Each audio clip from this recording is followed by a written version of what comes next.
OK, alors aujourd'hui, on va parler de lead follow-up.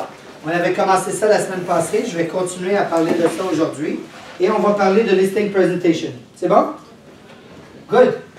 So, la définition d'un lead. La définition d'un lead. Qui est capable de me dire c'est quoi la définition d'un lead? Combien de temps, dans combien de temps un lead doit vendre? OK, on va expliquer ça. On va expliquer ça. Alors, 10 jours, 2 semaines, 3 mois. Qui dit mieux? 7 à 10 jours. 7 à 10 jours. OK. Un lead, c'est 7 jours. OK? 7 à maximum 10 jours. C'est très bon. Ta réponse est très bonne. Alors, effectivement, la définition de Mike Ferry, la définition de Mike, c'est « a person who will sign a contract within 7 days ». Qu'est-ce que ça veut dire, ça, Raja? Ça veut dire que c'est quelqu'un qui doit vendre, mais il a besoin dans 10 jours, 7 jours. Il est prêt. Il est prêt à vendre, à passer à l'acte. Pourquoi c'est important de savoir, pourquoi selon toi, on en avait déjà parlé, pourquoi selon toi c'est important qu'on définisse un temps particulier pour cette personne? Il faut savoir sa motivation, c'est quoi exactement. Il est prêt à vendre sa maison, il est prêt à passer à l'acte, à la vente. C'est bon. Est-ce que tout le monde a compris? OK.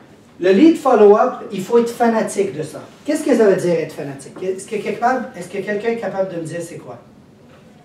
Premièrement, je veux juste clarifier. 7 jours, ça ne veut pas dire que si j'y parle aujourd'hui, que j'ai 7 jours pour lui parler. C'est pas ça. Ça veut dire que la journée où on prenne un rendez-vous ensemble, c'est que cette personne-là est prête à vendre. OK? Est-ce que c'est plus clair? OK. Il faut être fanatique sur le follow-up, le suivi. OK?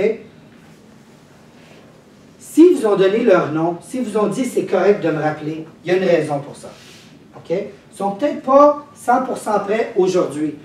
Ils veulent peut-être en parler plus avec leurs conjoints, avec leurs enfants, peu importe, avec leurs parents. OK?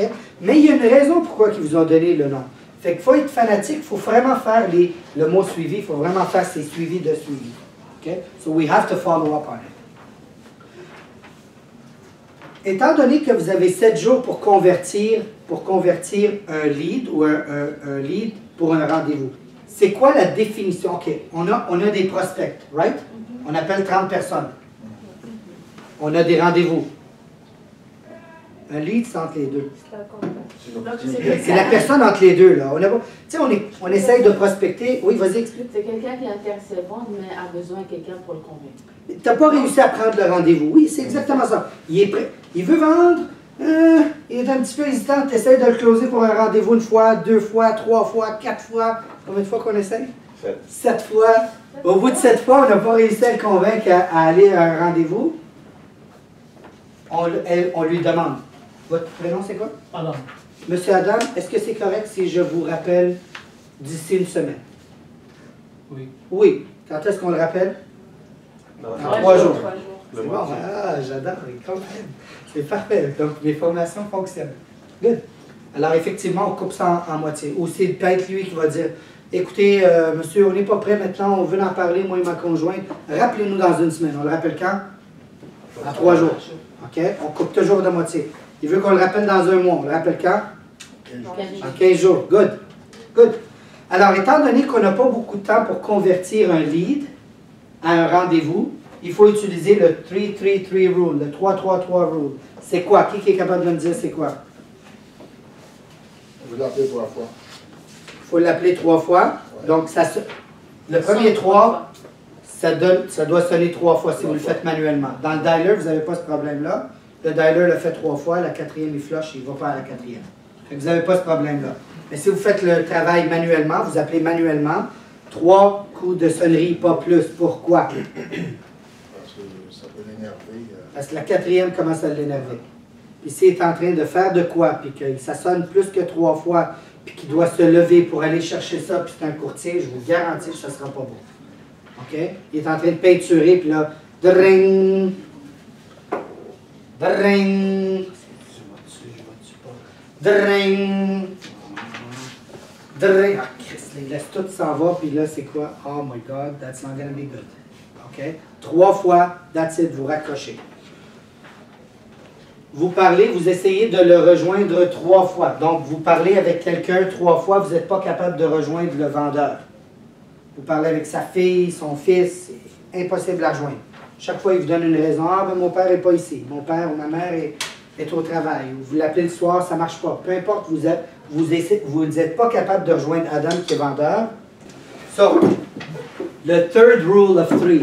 What is the third rule of three? Le troisième règlement Vous de essayez trois. Vous lui parlez 3 fois. On lui parle 3 fois. Ouais. On essaie de le convertir en rendez-vous et on n'est pas capable. Est-ce que ce règlement-là, le troisième règlement, est-ce qu'il s'applique pour tout le monde? Non. Il y a 2 exceptions. C'est quoi les exceptions? Un expiré, un AVPP. On ne les lâche pas. C'est les seuls qu'on ne lâche pas. OK? Les autres, une référence, quelqu'un qui a visité une maison, une propriété avec vous, qui vous a dit « je peux lister ma maison », un ami qui vous a dit « ben, je veux vendre », une connaissance qui vous a dit « un de mes amis veut vendre, appelle-le ». N'importe quoi, n'importe quel type de contact, ça s'applique à l'exception des expirés et des AVPP. C'est les 2 seuls à qui ça ne s'applique pas. Que ce soit commercial, que ce soit résidentiel, que ce soit industriel, peu importe. OK? C'est bon? Good.